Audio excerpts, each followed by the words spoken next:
ஆன்மீக நண்பர்கள் அனைவருக்கும் என்னுடைய அன்பான வணக்கங்கள். தை மாத ராசி பலன். தை பிறந்தால் வழி பிறக்கும் என்பது புகழ்பெற்ற பழமொழியாகும். இந்த பழமொழிக்கேற்ப தை மாதம் பிறக்கும் போது சில ராசிக்காரர்களுக்கு அதிர்ஷ்டம் கொட்ட போகிறது. உழவு தொழிலுக்கு மரியாதை செலுத்தும் உழவர் திருநாள் தை மாதத்தின் முதல் நாள்.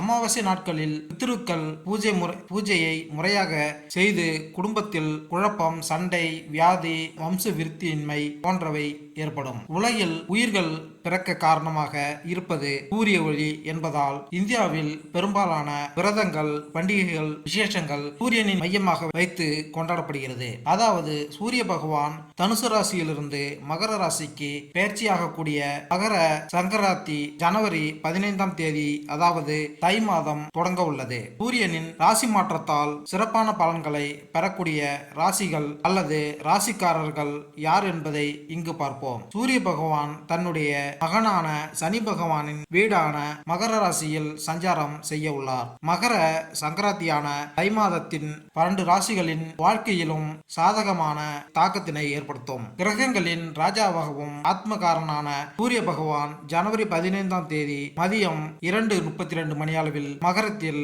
பெயர்ச்சிக்கு இடம்பெயர உள்ளார். அடுத்து எந்தெந்த ராசிக்காரர்களுக்கு அதிர்ஷ்டம் கிடைக்கும் என்பதை தெரிந்து கொள்வோம் வாருங்கள். தை பிறந்தால் வழிபிறக்கும் என்று கூறுவார்கள். இந்த நிலையில் தமிழர் திருநாளாம் பொங்கல் பண்டிகையை முன்னிட்டு 12 ராசிகளுக்கான பலன்களை இங்கு பார்ப்போம்.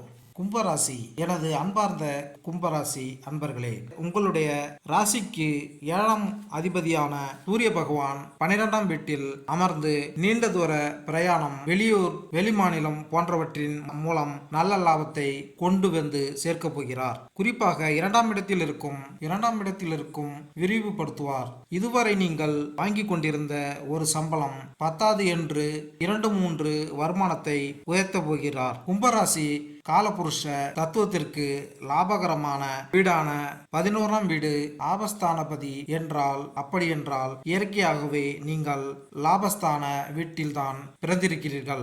அப்படி இருக்கும் பொழுது இந்த தை மாதம் உங்களுக்கு 11ஆவது வீட்டில் சில கிரகங்கள் அமர்ந்து லாபத்தை உங்களுக்கு கொண்டு வந்து சேர்க்க போகிறார்கள். 8ஆம் இடத்தில் இருக்கும் கேது பகவான் நீண்ட தூர பிரயாணம், ஷேர் மார்க்கெட் முதலீடு, வெற்றி, மறைபொருள் ரகசியங்களை உங்களுக்கு வெளிப்படுத்தி காட்டப் போகிறார்கள். புதிய வாய்ப்புகள் இல்லம் தேடி வரப்போகிறது. கும்பராசிக்கு 3ஆம் இடமான வெற்றி ஸ்தானத்தில் குரு பகவான் அமர்ந்து 7ஆம் வீட்டை பார்த்து நீண்ட நாட்களாக திருமணம் தடைப்பட்டு போன உங்களுக்கு திருமண வெற்றி இல்லம் தேடி வரப்போகிறது. குழந்தை பேரு, வீடு, மனை, வாகனம் யோகம் போன்றவைகள் சிறப்பாக அமைய போகிறது. அனைத்தும் நல்லதாகவே முடியட்டும். மேலும் இந்த வீடியோ உங்களுக்கு பிடித்திருந்தால் லைக் பண்ணுங்க, கமெண்ட் பண்ணுங்க, மறக்காம சப்ஸ்கிரைப் பண்ணுங்க. நன்றி, வணக்கம்.